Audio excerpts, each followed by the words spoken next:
আন্তর্জাতিক বাজারে কাঁচামালের দাম এবং পরিবহন খরচ বৃদ্ধির যুক্তিতে বাড়ানো হয়েছে জ্বালানি তেলের দাম। আর চলতি মাসে 2 দফা বেড়েছে রান্নার গ্যাসের দরও।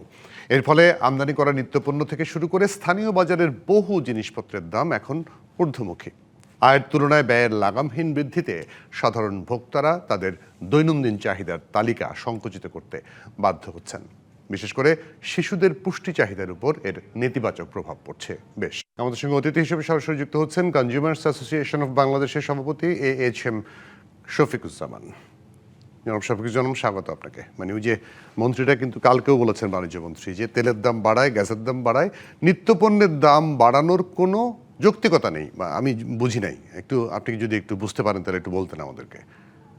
না, আপনার মতো আমি আসলে বুঝি নাই, কারণ সরকারের দায়িত্বশীল ব্যক্তিরা যখন বলে যে আপনার কোনো যৌক্তিকতা নেই, কিন্তু বাজারের অবস্থা তো তা না। এবং আপনাদের যে রিপোর্ট এবং আমি আমার ক্যাবের সারা বাংলাদেশ থেকে যে তথ্যগুলো আসছে তাতে দেখা যাচ্ছে যে আপনার কোনো কিছু নিয়ন্ত্রণের মধ্যে নেই, সবকিছু অনিয়ন্ত্রিত।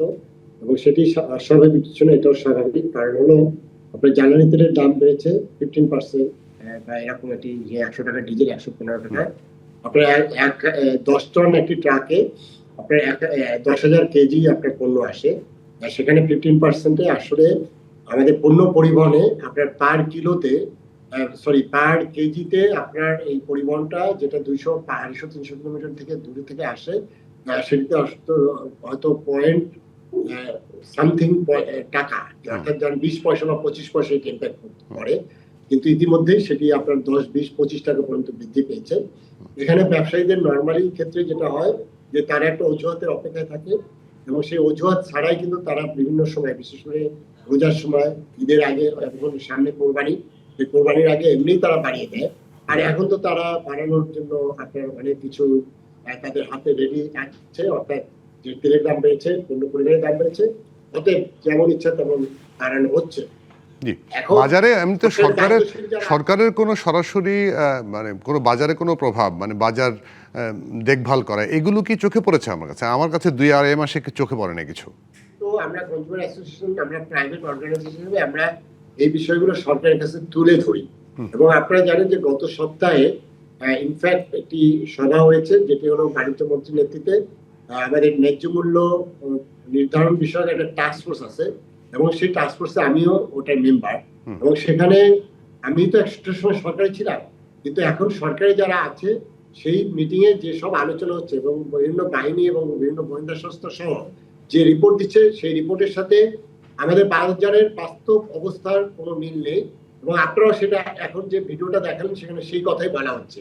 কিন্তু আমি ওইখানে প্রশ্ন তুললাম যে এখানে যে কথা বলা হচ্ছে যে দ্রব্যমূল্যের আপনার কোনো ঘাটতি নেই, দ্রব্যমূল্যের কোনো প্রভাব পড়বে না, জ্বালানি তেলের মূল্য বৃদ্ধিতে কোনো রকম প্রভাব পড়বে না, দ্রব্যের সরবরাহের কোনো ঘাটতি নেই।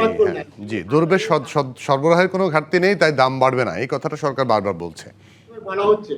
কিন্তু যদি এটা না হয় তাহলে কেন এগুলোর যে দাম বাড়ছে সেটার জন্য সরকারের কার্যক্রম অনুপস্থিত। এবং সেখানে আমি স্পষ্টভাবে বলেছি যে মনিটরিংটা জোরদার করা দরকার, এবং সেটি অস্পষ্ট। এবং সেখানে তারা দাম বাড়াচ্ছে, দেখেন ভোজ্য তেলের দাম সরকারকে মানে বৃদ্ধাঙ্গুলি দেখিয়ে আপনার সেখানে আপনার যেটি আছে যে আমাদের তো বোতলজাত তেলে ওখানে এমআরপি লেখা থাকে, সরকার নির্ধারিত, সেটা যেহেতু আপনার বাজারে আউট করে আপনার খোলা তেল 30 থেকে 40 টাকা সরকার নির্ধারিত দামের থেকে লিটারের বেশি বিক্রি হচ্ছে।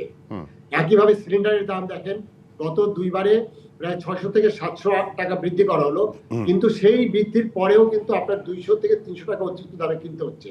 সেখানে যে জিনিসটা বলবো যে সরকার যেটা বলছে মানুষ তো সেই জায়গায় ট্রাস্ট করছে না, অর্থাৎ তারা বলছে পর্যাপ্ত মজুদ আছে, তারা বলছে যে তেলের মজুদ আছে, কিন্তু তেলের যে পেট্রোল পাম্পের লাইন এবং সেই লাইনটা তো এখনো কমে নাই। বিশেষ করে আমাদের তেলের দাম বাড়ানোর কথা যেটা বলা হয়েছিল সরকারের পক্ষ থেকে যে এপ্রিল মাসে বাড়ানো হবে না, তারপর সরকার সেখান থেকে সিদ্ধান্তে চলে আসছে ভর্তুকি কমানোর জন্য তারা তেলের দাম বাড়িয়েছে। কিন্তু তেলের দাম বাড়ানোর পরেও তেলের অবস্থা তো স্বাভাবিক হয়নি। তাহলে সরকার যে স্টেটমেন্ট গুলো দিচ্ছে এবং বাজারের বিষয়ে যে কথাগুলো বলছে, বাজারের প্রকৃত অবস্থা তো সরকার সেটা কতটুকু বিবেচনা করছে, এবং সেইটা যদি ইগনোর করা হয় তাহলে কিন্তু 18 কোটি ভোক্তা এটার এফেক্ট করছে। এবং আপনারা যেটা বলেছেন যে আমাদের বাজারের থলি আপনার আস্তে আস্তে কমছে, এবং কমতে কমতে এটি কত, জি, মানে আপনার মূল কথা হচ্ছে মনিটরিং বাড়াতে হবে। মনিটরিং না বাড়ালে আসলে সেটা নিয়ন্ত্রণ করা খুব কঠিন। জনাব শফিকুজ্জামান, অনেক ধন্যবাদ আপনাকে আজকে আমাদেরকে সময় দেওয়ার জন্য।